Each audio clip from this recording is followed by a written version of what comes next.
एक पेड़ पर बसा पूरा गांव। देखो गोमती, सीता मैया की दया से इस बार हमारी जमीन पर कितने रसीले टमाटर उगे हैं और कितनी हरी भरी साग भी उगी है। इसे ले जाकर बाजार में भाव के भाव भी बेचूंगा तो भी ग्राहक खुशी खुशी खरीदेंगे। हाँ जी, फसल बेचकर जो भी मुनाफा होगा अनाज भरवा देंगे। हरिया टोकरी में सब्जियों को भरकर बेचने के लिए जाने लगता है। तभी अपने अपने पेड़ वाले घरों से गांव वाले झांकते उसे पुकारते हैं।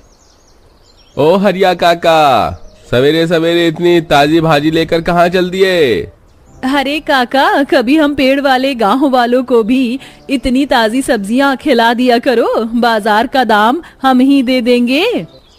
अरे क्यों नहीं, 2 पैसे कम या ज्यादा कहीं भी कमाना है।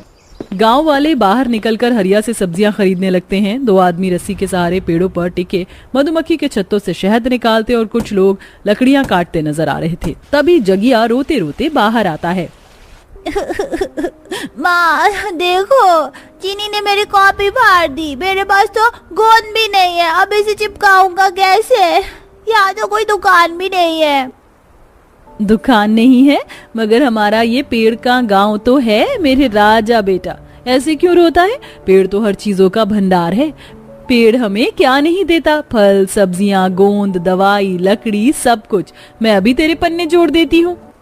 मधु पेड़ के तने से थोड़ा गोंद निकालकर कॉपी को चिपका देती है। पेड़ पर बसे इस अनोखे गांव को देखकर आप भी ताज्जुब कर रहे होंगे। आखिर क्यों इस गांव के निवासी जमीन छोड़कर पेड़ों पर बस गए हैं और अपना जीवन निर्वाह कर रहे हैं? जानने के लिए इस गांव के इतिहास की पिछली कहानी को देखना होगा। जहां सुबह की मनोहर बेला पूरे रामनगर गांव में छाई हुई है। सूरज की किरण फूट चुकी है। पूरे गांव वाले गांव के जटाओं वाले विशाल बरगद के पेड़ की पूजा कर रहे हैं।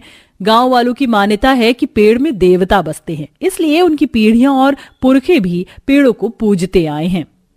ओम नमो वासुदेवाय नमः। ओम नमो वासुदेवाय नमः। जय हो वृक्ष देवता, हमारे गांव पर अपनी दया कृपा बनाए रखना। क्या बात है मुखिया जी, आज बड़े खुश मिजाज लग रहे हैं। खुशी की बात है गोमती बहन, इस बार हमारी अर्जी सरकार तक पहुंच गई है।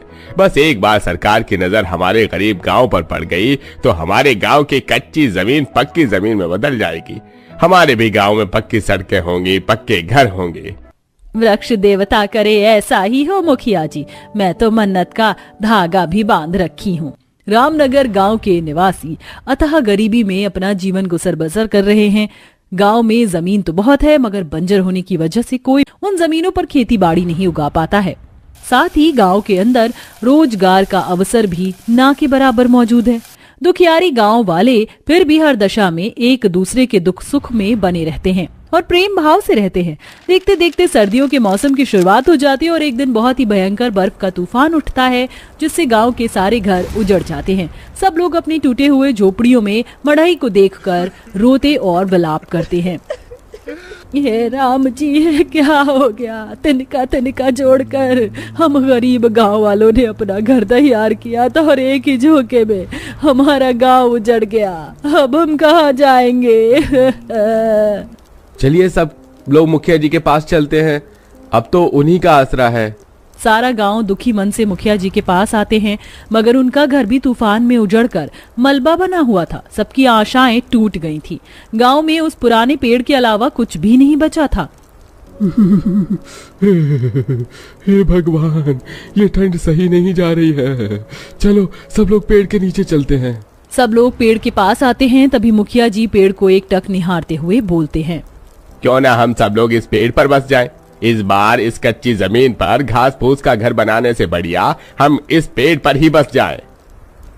मगर मुखिया जी, ये पेड़ पुरखों के जमाने से हमारे गांव में है। अंदर से खोखला होगा, इस पर बड़ी मुश्किल से कोई एक ही परिवार ही बस सकता है और पता नहीं ये पेड़ उसका भी भार सह पाएगा कि नहीं। बेहतर यही रहेगा कि हम इस पेड़ की शरण ले लें। दिन रात की बर्फीली बारिश से पूरे गांव की जमीन बर्फ की चादर में ढक जाती है और ठंड से बूढ़ों से लेके बच्चों तक का रोम रोम सिहर उठता है। माँ, मुझे ठंड लग रही है। क्या हमारी मदद करने के लिए कोई नहीं आएगा? हम सब मर जाएंगे। नहीं मेरे लाल, हम नहीं मरेंगे। ये भगवान हमारी रक्षा करो, हमारे प्राण जाने को हैं। पूरे गांव वालों के गुहार लगाने पर पेड़ के तने से गर्म हवा निकलने लगती है, जिससे सब अचंभा करने लगते हैं। ये ईश्वर की कैसी अद्भुत लीला है। इस पेड़ के अंदर से गर्म हवा हमको राहत पहुंचा रही है। तभी चमत्कार हो जाता है। पेड़ में आंख, नाक और मुंह बन जाता है। पेड़ गांव वालों से बात करने लगता है। तुमने और तुम्हारे पुरखों ने मुझे पूजा है और मेरे हरे भरे पेड़ बच्चों को अपनी जरूरत के लिए नहीं काटा, इसलिए मैं तुम लोगों का आभारी हूँ। आओ, अब से तुम सब मुझ पेड़ पर अपना घर बसा लो। देखते ही देखते सुनहरी रोशनी प्रकाशमान होती है और पेड़ जादू से विशाल घरों में बदल जाता है। हर एक डालियों पर खूबसूरत घर, झरना और खेत खलिहान बस जाता है। बूढ़े काका काकी से लेकर मनोहर का परिवार भी अपने घर में बस जाता है। माँ, पिताजी, हमारा ये पेड़ घर तो कितना सुंदर है। यहाँ तो जरा भी ठंड नहीं है। माँ, पिताजी, मुझको बहुत जोर की भूख लगी है। अच्छा ठीक है, मैं अभी कुछ फल तोड़कर ले आती हूँ। मधु अपने पेड़ घर से बाहर निकलती है और गुच्छे में लगे फलों को तोड़कर अंदर ले आती है। तो वहीं चंपा भी पेड़ों की डालियों से लकड़ी ले जाती है। इस तरह पेड़ गांव में बसे गांव वाले खुशहाल जिंदगी जीने लगते हैं। धीरे धीरे पेड़ पर बसे गांव को देखने के लिए बाहर से पर्यटक गांव में आने लगते हैं। तभी बूढ़े रमवा काका बोलते हैं, कौन हो भाई, और इस तरह से हमारे गांव के अंदर कैसे घुसे चले आए हो? जी नमस्ते काका, मैं एज रिपोर्टर ही आपके पेड़ गांव की खबर में अखबारों में छापना चाहता हूं, अगर आप लोगों की इजाजत हो तो। ये सुनकर मुखिया जी खिसियाए मिजाज में बोलते हैं, कोई जरूरत नहीं हमारे पेड़ गांव के बारे में खबर छापने की। जब मेरा गांव दुख मुसीबत परेशानी में था तो कोई हमारी मदद करने नहीं आया। चले जाओ यहाँ से।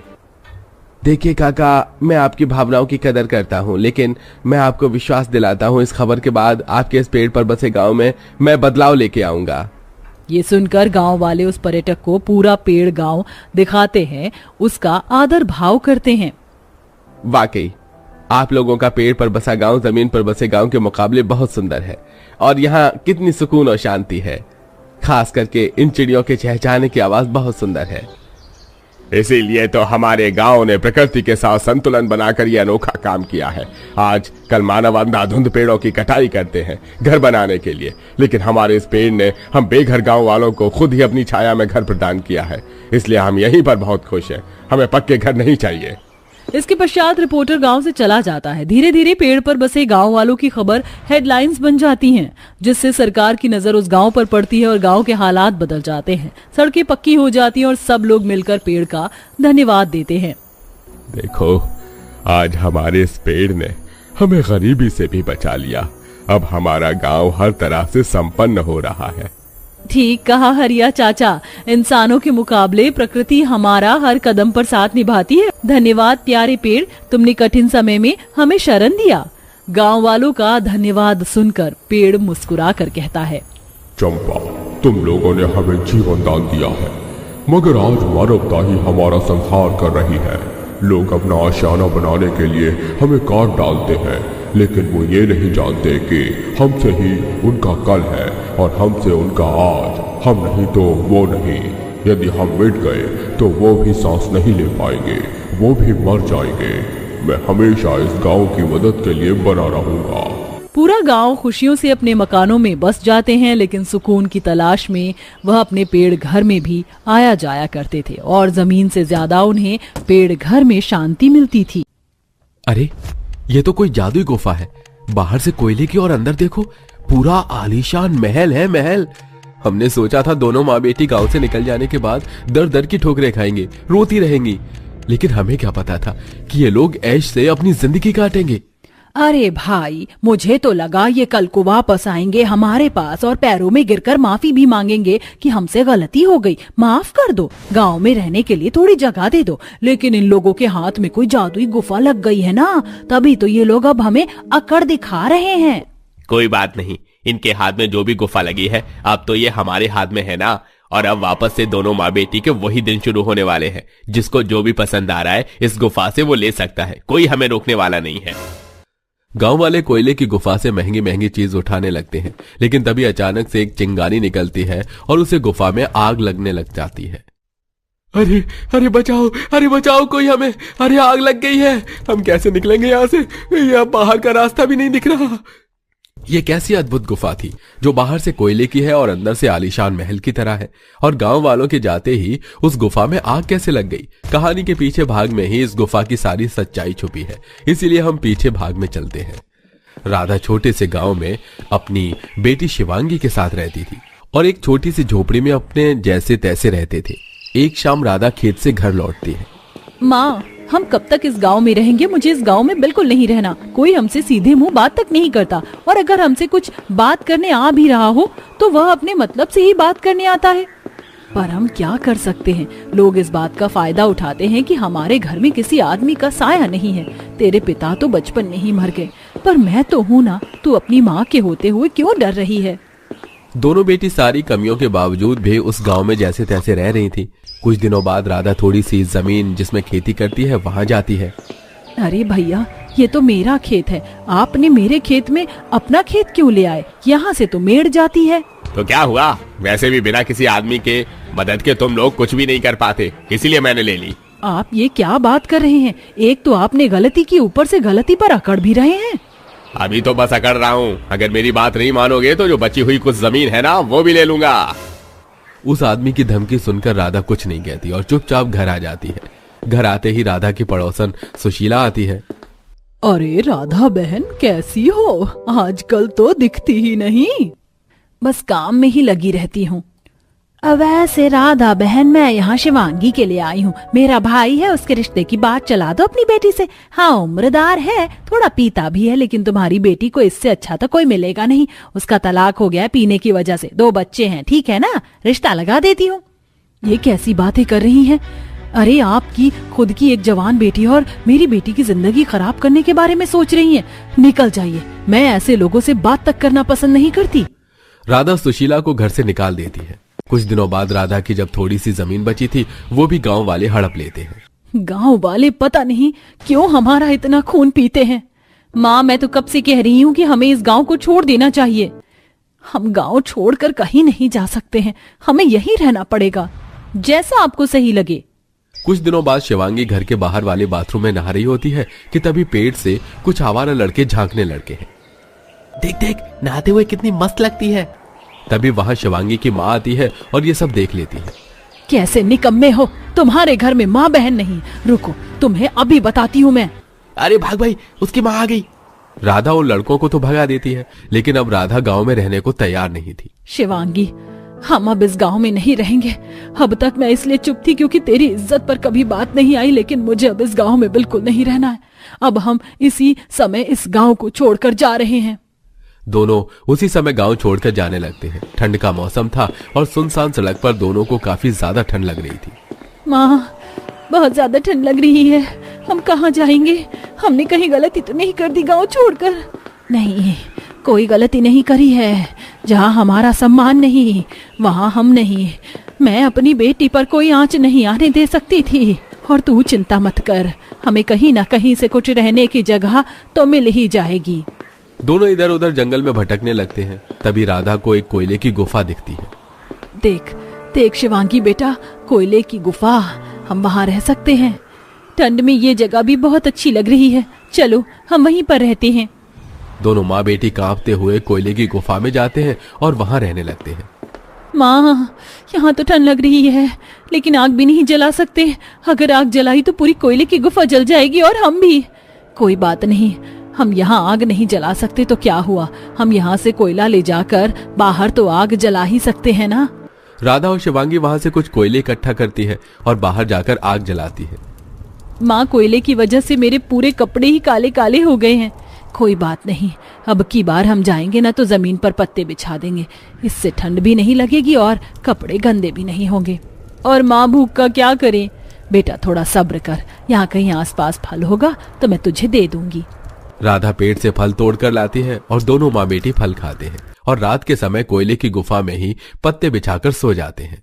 माँ अच्छा हुआ हमने गांव छोड़ दिया, कम से कम वहाँ पर हमें कितनी परेशानियां झेलनी पड़ती थी, यहाँ तो हम खुश हैं। हाँ बेटी, यहीं मैं पास में झरना देखा था, मैं कल सुबह पानी भी ले आऊंगी। अगली सुबह दोनों पानी लेकर वापस कोयले की गुफा में आते हैं तो उसे गुफा को आलीशान महल में देखती है, जो कि बाहर से कोयले की गुफा थी और अंदर से महल। माँ ये तो एक आलीशान महल बन गया अंदर से, ये कैसा चमत्कार है? मुझे भी कुछ समझ नहीं आ रहा, ये जादुई कोयले की गुफा है क्या? हाँ, ये एक जादुई कोयले की गुफा है, लेकिन तुम दोनों माँ बेटे के लिए तुम दोनों ने पहले ही बहुत तकलीफ का सामना करके यहाँ पहुंची हो। अब तुम दोनों को यहाँ किसी तकलीफ का सामना नहीं होगा, सारी चीज तुम्हारे पास मौजूद है। माँ सच में भगवान होते हैं, वो किसी न किसी रूप में हमारी मदद के लिए आ ही जाते हैं। खुद देखो, ऐसी जगह में कोयले की गुफा मिली, वो भी जादू से आलीशान महल बन गई अंदर से। हाँ बेटी। दोनों माँ बेटी खुशी खुशी जादुई कोयले की गुफा में रहने लगती हैं, लेकिन माँ बेटी के बारे में गांव वालों को पता चल जाता है। अरे बहुत हो गया उन दोनों माँ बेटी का, उन्हें उनकी औकात पर लाना ही पड़ेगा, किसी गुफा में रह रहे। चलो आज हम चलते हैं। गांव वाले सारे जादुई गुफा की चीज उठाने लगते हैं, तभी आग लग जाती है। गांव वाले चिल्लाने लगते हैं कि तभी राधा और शिवांगी कोयले की गुफा में आग देख लेती है। माँ देखो, हमारे घर में आग लग गई है और वहाँ से कितने लोगों के चिल्लाने की आवाज आ रही है। हे भगवान, बस किसी की जान पर ना बनी हो। चल शिवांगी, हमें सबकी मदद करनी होगी। दोनों माँ बेटी उस कोयले की गुफा में जाती हैं और देखती हैं कि वहां सब गांव वाले थे। दोनों लोगों की मदद करने लगती हैं। धन्यवाद शिवांगी बहन। अरे भैया, अभी बात करने का समय नहीं है, सबकी जान बचाना जरूरी है। दोनों माँ बेटी जैसे तैसे सबको बाहर निकालती हैं और वो दोनों अकेले ही जब गुफा में बचती हैं तो गुफा की आग शांत हो जाती है। ये क्या, यहाँ तो आग भी शांत हो गई और वापस ये महल में बदल गया। हमें माफ कर दो, हमने तुम लोगों के साथ कितना गलत बर्ताव किया, लेकिन जब हम पर मुसीबत आई सबसे पहले तुम ही आए, वो भी बिना सोचे समझे हमारी मदद कर रहे थे। और ये तुम्हें इस गलती की सजा मिली है। गलती करने के बाद किसी से माफी न मांगना और उसके लिए परेशानी बढ़ाना, यही तुम सब लोगों का सबक था। अरे अरे, ये किसकी आवाज है? जो भी हो, हमें माफ कर दो। राधा बहन और शिवांगी बेटा, हमने तुम लोगों के साथ बहुत गलत किया है, वापस हमारे साथ गांव चलो, हमें हमारी गलती पर बहुत पछतावा है। माफ करना, अब हम वापस गांव नहीं आ सकते। हम अपनी जिंदगी में बहुत खुश हैं, अब लोग भी खुश रहें। हमने आपको माफ कर दिया है, लेकिन अब हम गांव आकर खुद को दुख नहीं दे सकते। राधा और शिवांगी दोनों उसी जादुई कोयले की गुफा में हमेशा रहते हैं और खुशी खुशी रहते हैं।